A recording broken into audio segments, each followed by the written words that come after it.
Hey, somebody needs to pick up a book. You have? Excellent. Good morning, afternoon, or evening. You are listening to The Professional Noticer. Hello, everyone. I'm Andy Andrews. Hey, thank you for making me a part of your week. My purpose here today and with every show we do is to play the part of a best friend or coach. I want to help you live the life of your wildest dreams by giving you access to the greatest mentors the world has to offer today. This week, The Professional Noticer is sponsored by wisdomharbor.com. Today, families and school systems all over America are finding wisdomharbor.com's one-of-a-kind streaming service to be the perfect, low-cost, high-quality educational tool for their students. Wisdom Harbor's stated responsibility is to create the next greatest generation, starting with your hometown and your school system. For less than $3 a month per teacher, classrooms have access to original content only found on wisdomharbor.com that teaches, entertains, and builds character in young people while creating conversations between young people and the adults in their community. Utilizing video, audio, and the written word, content is delivered in small bites by Grammy winners, CEOs, comedians, chefs, best-selling authors, and Hall of Fame speakers. There are even guitar lessons from an award-winning songwriter. Check it out today and join your friends and neighbors who are already a part of wisdomharbor.com. And isn't it time your schools got involved? Wisdomharbor.com, creating America's next greatest generation, starting with your hometown. Observations and answers. That's what we do here on The Professional Noticer. And as you know, we love it when somebody comes to the table with both. We have one of my favorite people, one of my favorite authors, one of my favorite speakers. Let's just say one of my favorite people as a guest today. If he needs an introduction, just Google him, because the list is long of the books he has written. New York Times bestselling author, Hall of Fame communicator. Please welcome Dr. Henry Cloud. Henry? Hey, Andy, I'm not used to seeing you out of camo with a shotgun in your hand, but I like the new digs. You're looking good there. Yeah, and I'm wearing orange. Yeah, I don't know if I think the pheasants might swoop down on us just to get a better look at that. That might be something you'd try next time. I think I will. Anything to get an edge on you and Dave and Willie. Anything I can do. Well, since this is sometimes somewhat of an advice kind of genre, right? I would give all your viewers and listeners some advice that if you're going to go pheasant hunting, you don't want to be next to Andy, because it's 100% true. A bird never makes him past him. You will never fire your gun. They just never make it past him. That's not true. It looks like it's just, raining pheasants. And I'm going, well, that's good. Good shot. Good shot. Andy, good shot. Good shot. Wish I could shoot one. You are so full of it. I'm not. I'm not. That's the absolute truth. Well, I have been shooting since I was a little kid, and there is a reason why I don't go on the golf course with you.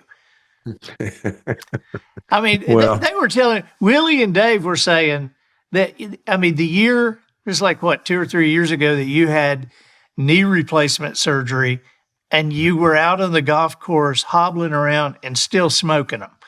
And so, a lot of people don't know that you went to college on a golf scholarship and you were great friends with come on, Ben Hogan, Bobby Jones, not Ben Hogan, not Bobby Jones. That all. No, he dressed like him. Payne Stewart. Payne Stewart. I can't believe that name escaped me. But you and Payne Stewart were on the same team in college, and you taught him everything you knew.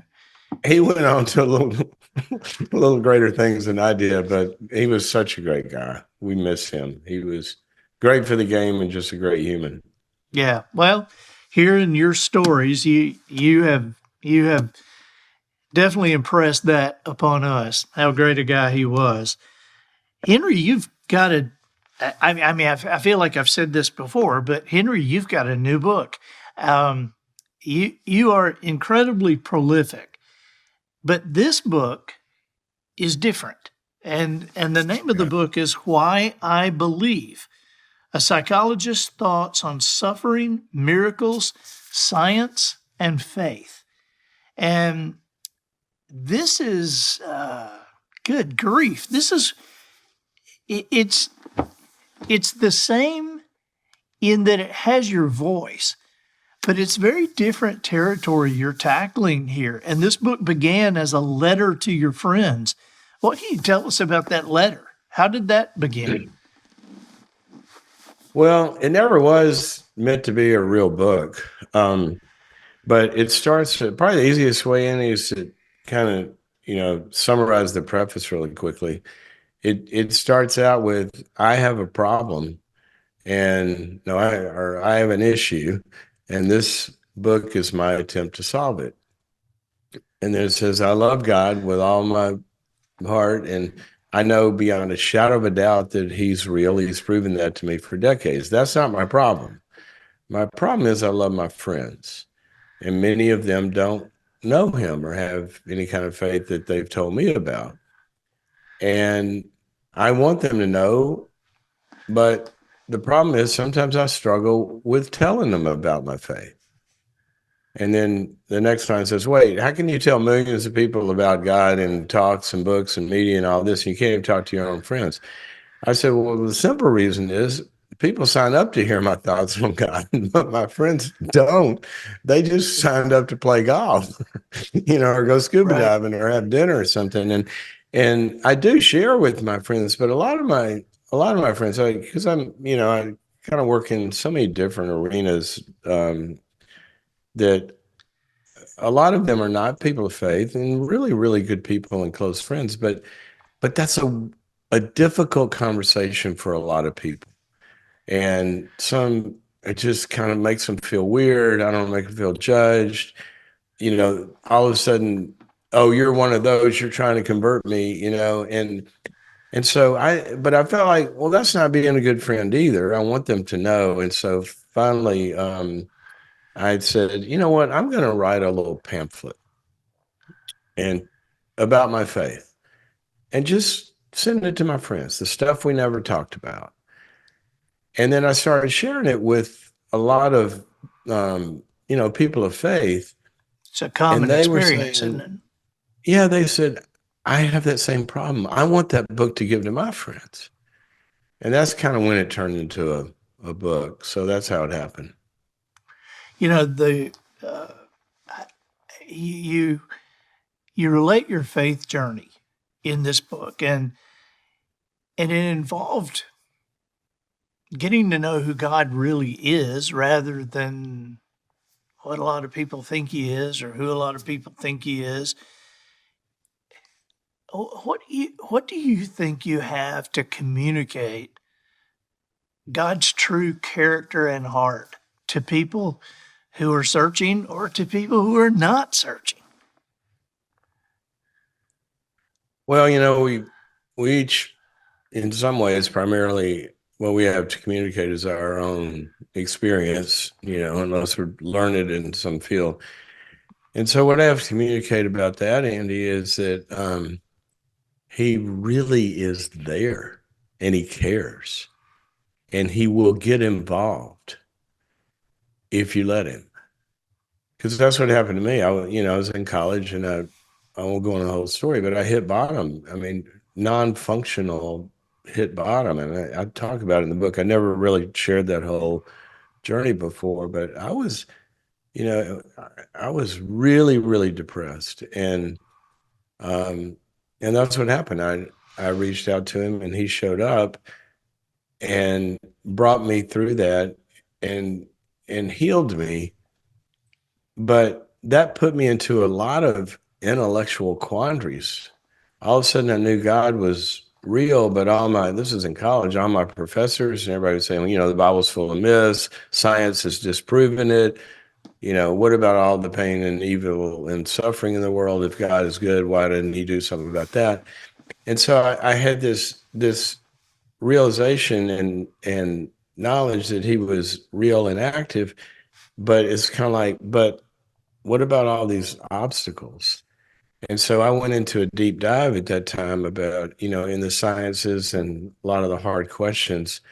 And the book is also a little bit of a journey of how those questions were resolved for me. I'm not saying it's the perfect answer for everybody, but this is how those doubts went away for me based on what I discovered. And then there was one area of science that I do know something about, and that's psychology. And there's another section in the book on how the science of psychology proved the Bible to be true for me. And then I have a big section there on the miracles that I've experienced. That's just, I wanted to reiterate the subtitle of this book. The book is Why I Believe, but the subtitle is A Psychologist's Thoughts on Suffering, Miracles, Science, and Faith. And I think those 4 titles, they cover a lot of what people's stumbling block is to a relationship with God. Yeah, it's, I think when I get in conversations with people, Andy, there's kind of these, people have a lot of questions about God. We all do, and some of them are unresolvable, as I talk about in the book, because if we could, then he wouldn't be God. If I knew everything that God knows and had all the answers, then I would be God. I wouldn't need a God, right? So there's this transcendent thing. But the big buckets are, what about science? What does science really say? And does it stand in the way of faith, or does it support it? And then the big question of, if God is good and if he's loving and if he's all powerful, why doesn't he sometimes do more about what a big mess this world is and life is? And more specifically, people say, what about my suffering and my child, or all of these terrible things? And I pray, and sometimes I don't get answers. What about that? And then another big section, Andy, is, and I've heard this, and I'm sure you have, well, I went to church and those Christians are a bunch of blah, blah, blah, or, or what if they were abused at church? What if they were abused by a pastor? Or, what if they had a Bible beating them over the head parent that talked about God all the time, but made their life a living hell? Those are real things that have to be looked at. And when I ran into those, what the book shows is, and it's going to sound weird, but those realities actually validated my faith after I went and studied it, because Jesus himself agrees with those people, the ones that have that big question. What about the judgmental people? Jesus agrees with you. He didn't like them either, and he didn't. That's the only people Right. he really got mad at was the religious people. It's the only people he gets mad at, really. And then the second category, I say the second category of anybody that hurts anybody. And when you look at what and here was a big one to me. When you read the Gospels, and they asked Jesus, what about all these bad people? He said, look, he warned us, there will be predators in the church. There will be greedy swindlers in the church. There will be people in the church wearing the robes in the pulpits that hurt people and do horrible things. And then he told us how to deal with them, but he actually warned us. And then the question comes up and somebody says, well, why don't you get them out of there? And he says, well, I got to let it all grow together. If I rip those out, I got to wipe out the whole thing. And we're going to let it all grow together. And then at the end, I'll show you who the real ones were, which you already know, he says, because you can tell by their fruits. And so I go into a lot about I think the chapter is something like, Jesus, please explain your followers to me. Yeah. Because anyway, when I was growing up, I wasn't both feed into faith, right? Because I feel like, and while you're talking about growing up, I was going to ask about your parents. You talk about your parents and the great example they were about living their faith. So continue on, but throw that in there. well, my parents were good old Southern small town Methodists, right?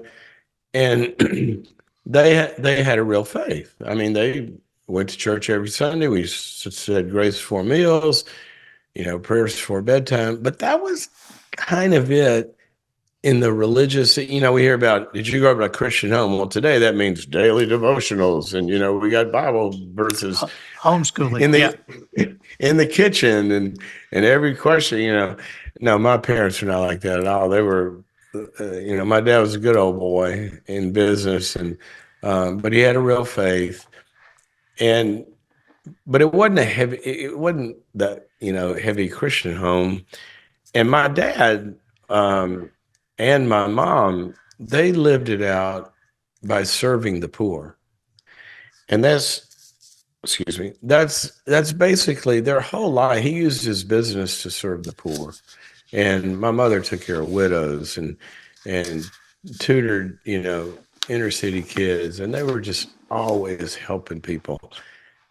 And that's what I saw. And so it in one sense it was fantastic. In another sense, it didn't really ground me into kind of what we see evangelicals doing a lot of being prepared to be defenders of the faith and all that, which was fine. But I'd look at my friends, and this became a big deal to me. I just didn't fit with the religious kids growing up. They didn't play golf on Sunday, and they didn't go water skiing or go hunting on Sunday, and they could go to the prom, but they couldn't dance. And they might only be drinking Cokes and Dr. Peppers, and they were judgmental and kind of had, I always felt bad around that crowd. And then on the other side were my real friends, but I wasn't as bad as them, and I felt like I didn't fit anywhere. There were things I could do and things I didn't feel like I could do, because I did say, God, I don't want to get in trouble. So I had a very private faith because I didn't have a faith home, because the religious people were too good for me, and the ones I liked, I couldn't be that bad. So, I just felt lost, but private, and I really believe. But then when I went to college and hit bottom, everything changed. Sheesh. You tell. I think a lot of people, I think a lot of people relate to that, though. Heck yes. A lot of these ballistic Christians, and they go, I can't be like that, walk around judging everybody and, angry at everything. And they want to have a faith, but they say, if that's what faith is, I can't do that. And then when you actually read the Gospels, Jesus pretty much, I agree. He didn't like them either. Yeah. He didn't like them either. In the book, you talk about, I think maybe it would have been the first miraculous occurrence you recounted in the book about when you were a child, and your mother was just led to this particular thing, a way to have you healed. And how has that shaped your life, knowing that you had such an apparent miracle at such an early age? Were you even aware? I wasn't aware when it occurred. Let me kind of just tell them what we're talking about for a second. Because I wondered if you were aware when it occurred, or if it was something you look back and went, that was a miracle. I was not aware. I was not aware when it happened. I was certainly aware of what went from there. Yeah. I'll tell the story. Okay. I was right before my 4th birthday. Apparently, I woke up in the middle of the night screaming in pain, And long story short, they couldn't figure it out, and the pain was in my left hip. And I went to the hospital for about a month. They couldn't diagnose it, and finally they decided they're gonna, or were thinking about amputating my leg. And so my mother was at the appointment with the doctor where they were going to discuss this, and she said she was in the waiting room. The doctor was delayed. And then she said a voice spoke to her and said, leave, leave, take him away from here and take him to New Orleans to a specific hospital. And it was so real. This otherwise sane woman turns to her friend and says, we got to go, and talks my father into this. So they drive 225 miles to New Orleans. I grew up in Mississippi, and check me into Ochsner Clinic, which is a big, it's kind of like the Mayo of the South back then. Right. And big teaching hospital. They check me in. I randomly think how many doctors there are in a place like that. I randomly get assigned to a woman orthopedic surgeon who had just moved there from Chicago right before that, randomly. They do all the x-rays. They take, she does the exam and all that. We're waiting, and then she calls us in, and she says, there will be no amputation. I know exactly what this is, and I know how to treat it. He's going to be in a wheelchair and on crutches, in braces. His leg will be in a brace for maybe up to a couple of years, but he's going to be fine. Well, that random doctor that the voice 225 miles away had told my mother to take me there, she had just moved there from having been trained with the two doctors that figured out how to treat that particular malady. And there's no way to explain that. Right. Other than God, she hears a voice, she does it, and there you go. But your question was, how did it affect, my illness as a child ultimately affected my whole life, which the book talks about. But that was just kind of it was just sort of a narrative that left me with, well, if you're in trouble, God can help you. And that's probably, sort of my parents' belief in God, but they weren't, we didn't run down to the altar and lay hands on people and pray and all that kind of stuff. But it was somewhere out there. But I moved so far past that because after I could walk again, I got heavily into sports and tried to run from, being a crippled child for the rest of my life. Right. Until they caught up with me. Wow.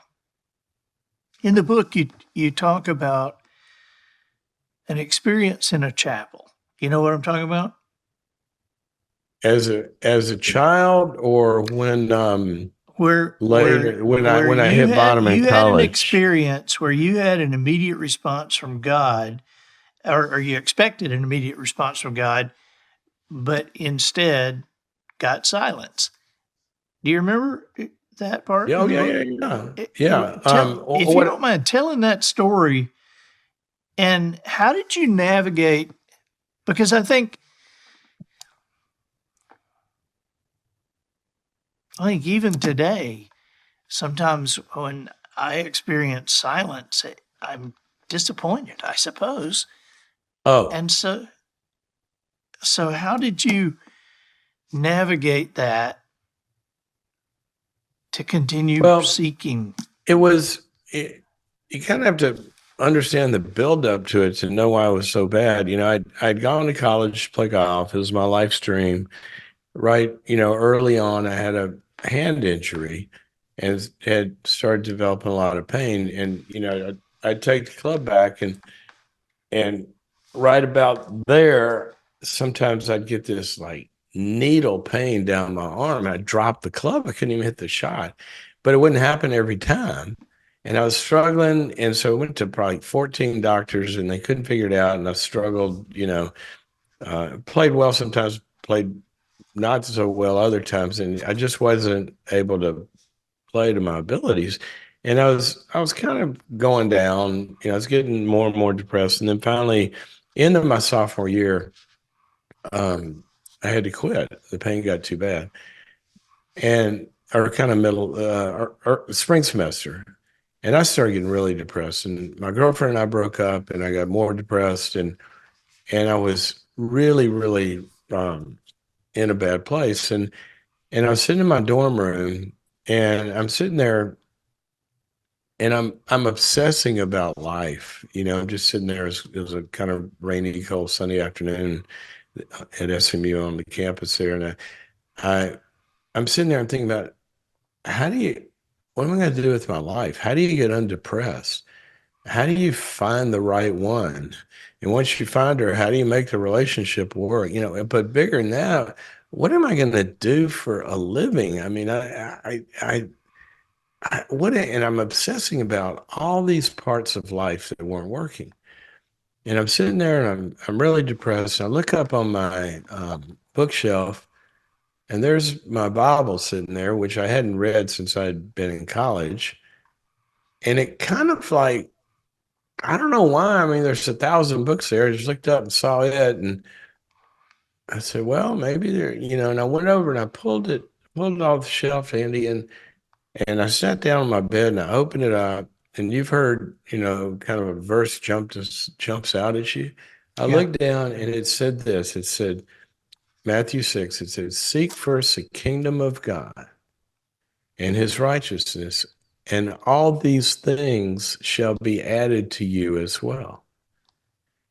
And I read that, and I said, all these things, all what thing? You mean the stuff I'm sitting here worried about, my life, how it works, how I'm going to get well, all those things?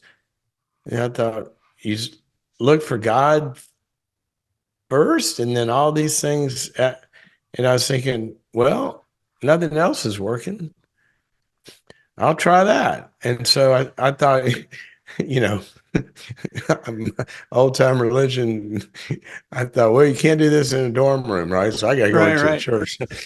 So I walk across campus, and there's a little chapel there on the SMU campus, and it was dark and rainy. And I walked in, no lights were on. I walked down to the front, and I knelt down at the altar, and I said, God, I don't know if you're there, but I need help. Help me.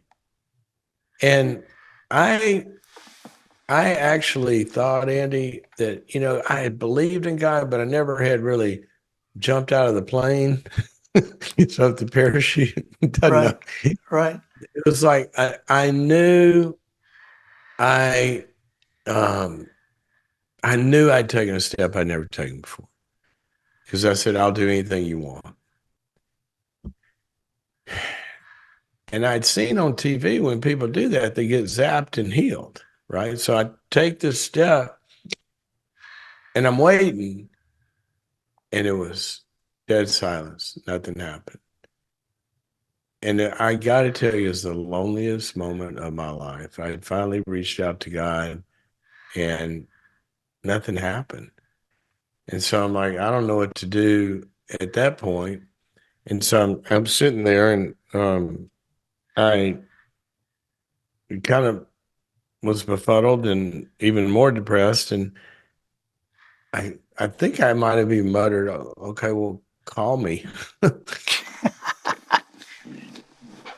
And I go back to my room, and right after that, the phone rings, and it's a fraternity brother of mine, and he says, I don't know why I'm calling you. You are like the last person I would think of to invite to something like this, but we're starting a Bible study at the fraternity house, and I wanted to invite you.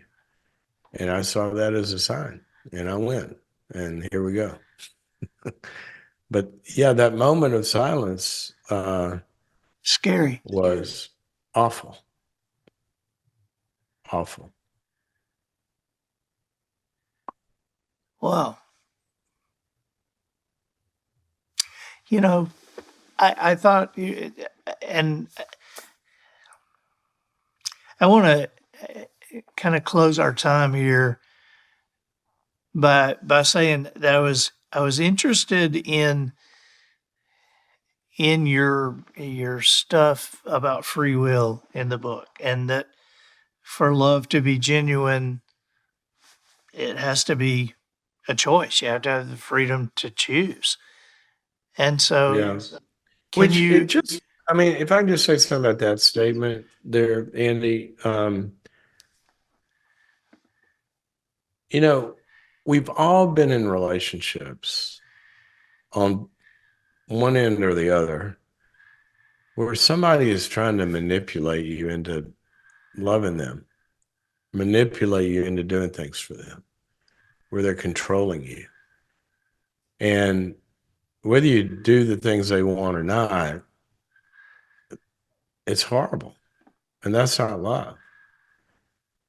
And when God created us, he didn't need us.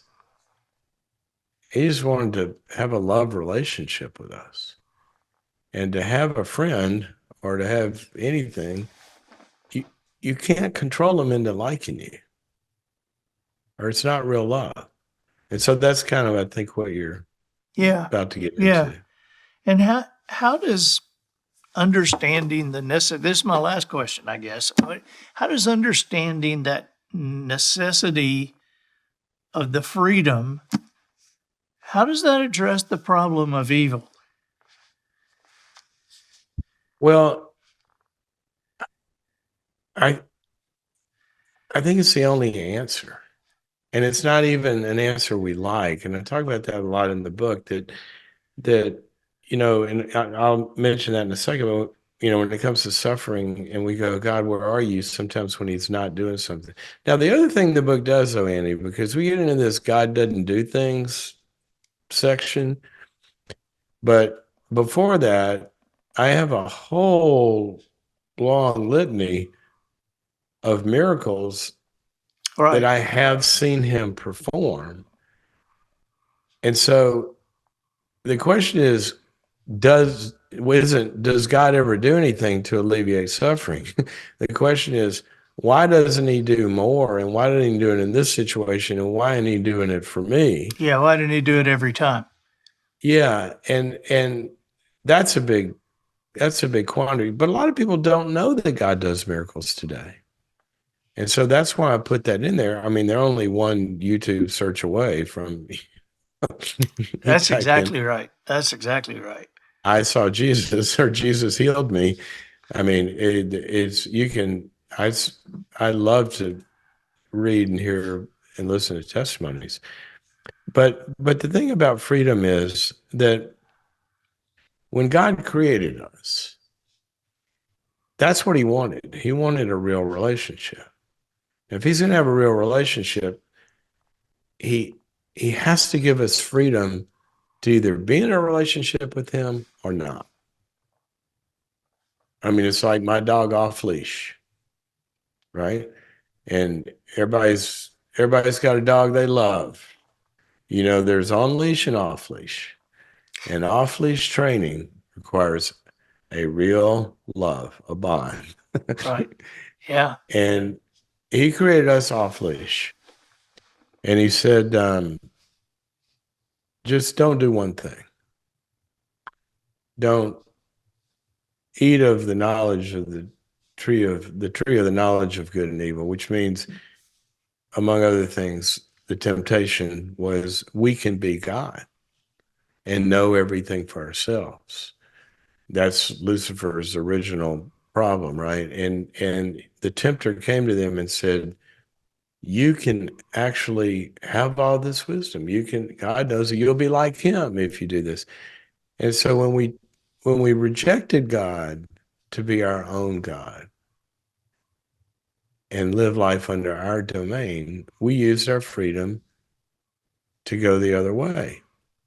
Now, the problem with that is he said, and I'm paraphrasing, but he said, if you reject me, you will die. Now, that wasn't a spanking, that's physics. if God is life and everything good, when we disconnect from him, by definition, we find ourselves in a death process where goodness is no longer where, life and love and joy and wonder and all that kind of stuff. Now we've unplugged from that, and now we've got a cancerous life existence. And so he didn't want it, but he had to give it to us in order to have what he wanted. And then the question comes up, yeah, but he has foreknowledge. If he knew this was going to happen, why did he do it? And the reality is, well, you're right. He could have not done it, but then he wouldn't have us. And that's what he was willing to risk. Just like when we let our kids go out in the backyard or do anything else as they grow up to become fully human, we have to set them free. But they might hurt each other, or they might take drugs. You tell them, don't take drugs or you'll die. But we can't control them and go, it's similar to that. But if you know that's going to happen, it'd be like saying, well, if I know my kids are one day could get hurt and are going to get it, I won't have kids. Well, he didn't want to do that. And here's when it really, this really helped me. When I realized he was willing to risk that so he could have a relationship with us, even knowing that was going to include all this bad stuff, that love is better than the bad stuff enough to do that. But the big news is he was still going to win because he had plan B. From the very beginning, go back to Genesis, and that's the first prophecy, that after it goes bad, Jesus will come and give us a way back. And you can use your free will again, knowing that it could be bad. You'll be able to use your free will again, because in chapter 3 of the big story, there's creation, there's the fall, and there's redemption. Because in chapter 3, having learned this, we still can come back, and he still can have us, and this time with our full experience of knowing what it's like to be without him.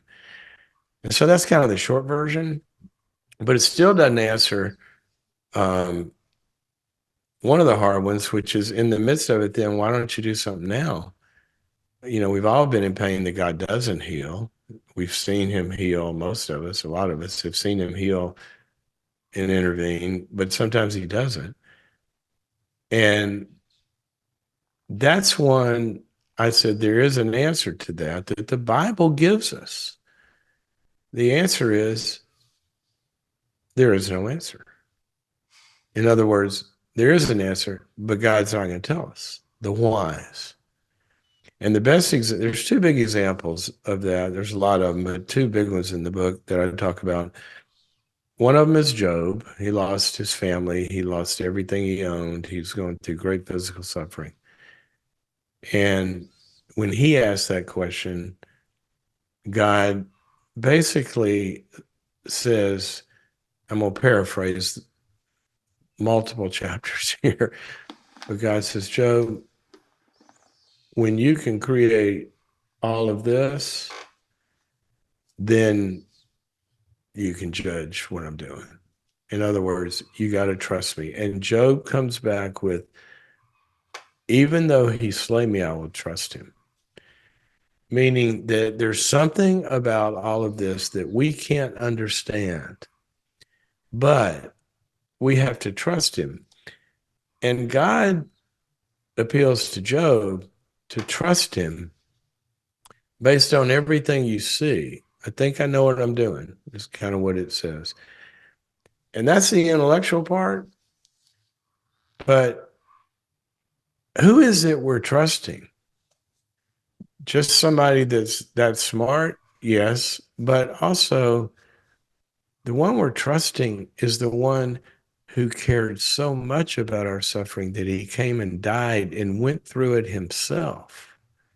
And so ultimately, again, his love becomes the answer that I don't understand, but I know you love me enough to die for me.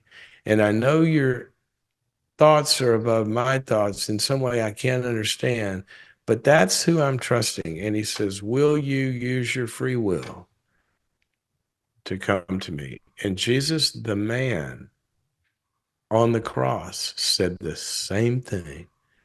Why, God, why hast thou forsaken me?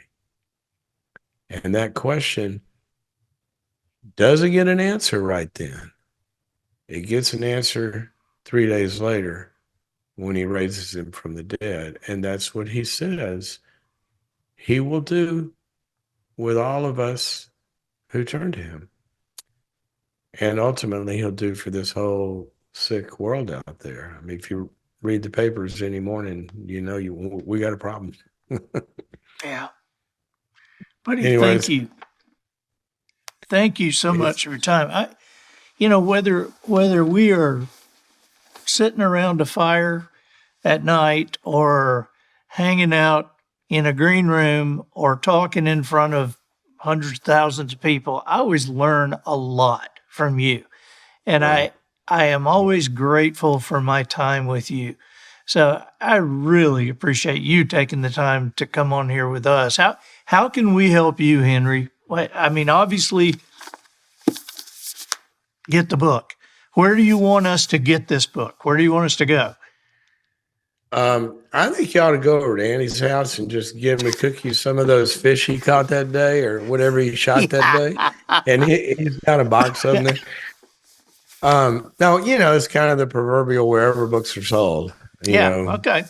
all the big, Amazon and Barnes and Noble, all the, and wherever books are sold. But when you say, how can you help me? Well, first of all, I'd say, tell me a story. I love your stories. I love if you've never sat around a campfire or a bonfire with Andy and heard the next story you haven't heard, then you're missing it. But here's how people could help me.